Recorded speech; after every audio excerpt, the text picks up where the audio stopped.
स्वागत है आप सभी का हमारे चैनल स्टडी ईज पर, जहां पर स्टडीज़ हो जाती हैं एकदम इजी।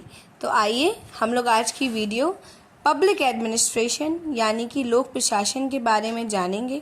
उससे जुड़े कुछ इम्पॉर्टेंट एमसीक्यूज सॉल्व करेंगे और अपने मार्क्स को गारंटीड कर लेंगे। तो आइए आज की वीडियो शुरू करते हैं।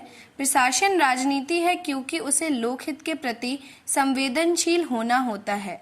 यह वक्तव्य किसके द्वारा दिया गया है? पॉल एच एप्लबी के द्वारा।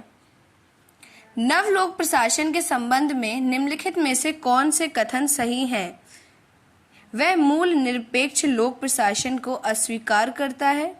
वह राजनीति प्रशासन के द्विविभाजन को अस्वीकार करता है। वह उस लोक प्रशासन को अस्वीकार करता है जो उपयुक्त रूप से नीति समर्पित नहीं है। वह करीब करीब नौकरशाही और पद सोपानी है। तो इनमें से पहला और दूसरा उत्तर सही है, तो ऑप्शन ए सही हो जाएगा। वर्तमान में लोक प्रशासन निम्नलिखित में से कौन सी दिशा में जा रहा है? बहुकेंद्रक अध्ययन, मिनी पैराडाइज, नवीन लोक प्रशासन या लोकस एवं फोकस उपागम। तो जो वर्तमान में लोक प्रशासन है वो लोकस एवं फोकस उपागम की ओर जा रहा है। लोक प्रशासन पर द्वितीय विश्व युद्ध के बाद ही रचनाओं में संबंध में निम्नलिखित व्यक्तित्वों पर विचार करें। इनमें अंततः सांस्कृतिक अध्ययन करने का प्रयास है। इनमें अंततः शास्त्रीय उपागम के आधार पर सही प्रशासन विज्ञान को रूपायित करने का प्रयास है। इनमें उपयुक्त प्रणाली विज्ञान को विकसित करने का प्रयास है, या इनमें सभी प्रकार की सामाजिक घटनाओं का विश्लेषण करने का प्रयास है। तो नीचे दिए गए कूट में से सही उत्तर चुनिए, तो पहले और दूसरे उत्तर हमारे सही हो जाएंगे। लोक प्रशासन के विकास में उत्तरोत्तर समयांतर में प्रमुखता बदलती रही। इस संदर्भ में निम्नलिखित में से कौन से युग्म सही सुमेलित हैं? 1887 से 1926 स्वतंत्र पहचान का संकट, 1910 से 1920 वैज्ञानिक प्रबंधन, 1920 से 1947 मानव संबंध, या 1948 से 1966 व्यवहारवाद। तो नीचे दिए गए कूट में सही उत्तर चुनिए। तो 1910 से 1920 वैज्ञानिक प्रबंध, 1920 से 1947 मानव संबंध और 1948 से 1966 व्यवहारवाद, ये तीनों ही उत्तर हमारे सही हो जाएंगे।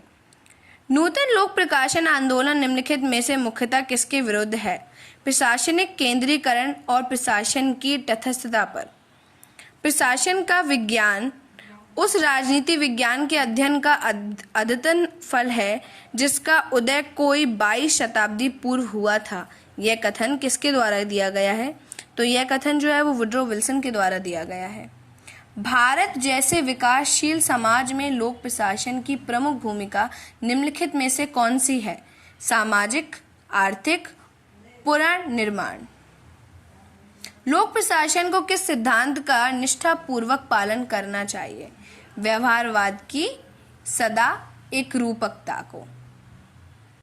नीचे दिए हुए दो व्यक्तित्वों पर विचार कीजिए। कथन ए, लोक प्रशासन निजी प्रशासन की अपेक्षा सर्वांगीपूर्ण कॉम्प्रिहेंसिव होता है। लोक प्रशासन निजी प्रशासन का विनियमन करता है। ऊपर के दोनों व्यक्तित्वों के संबंध में निम्नलिखित में से कौन सा सही है? ए और आर दोनों सही हैं तथा ए की सही व्याख्या आर करता है। नवीन लोक प्रशासन का उद्गम किसके संबंध है? मिन्नोबुक सम्मेलन से। एडमिनिस्ट्रेशन का अर्थ है जनता की देखभाल करना, उसका ख्याल रखना और कार्यों को संपादित करना। यह शब्द किस भाषा से लिया गया है? तो जो एडमिनिस्ट्रेशन शब्द है वो लैटिन शब्द से लिया हुआ शब्द है। लोक प्रशासन और निजी प्रशासन में सबसे महत्वपूर्ण अंतर निम्नलिखित में से किस घटक के कारण है? उत्तर, दायित्व के कारण। नवीन लोक प्रशासन विचारधारा किस तत्व पर बल देती है? सामाजिक समता पर। लोक प्रशासन का संबंध निम्नलिखित अंगों की प्रशासनिक समस्याओं से है? कार्यपालिका, व्यवस्थापिका तथा न्यायपालिका। नव लोक प्रशासन मुख्यतः संबंधित है प्रशासकीय प्रणाली की मानवतावादी दिशा से।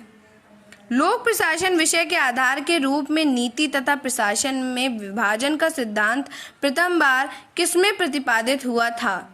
तो पहली बार वो द स्टडी ऑफ एडमिनिस्ट्रेशन में प्रतिपादित हुआ था। तो आज के लिए इतना ही। Do like, share and subscribe our channel studies for more informative videos.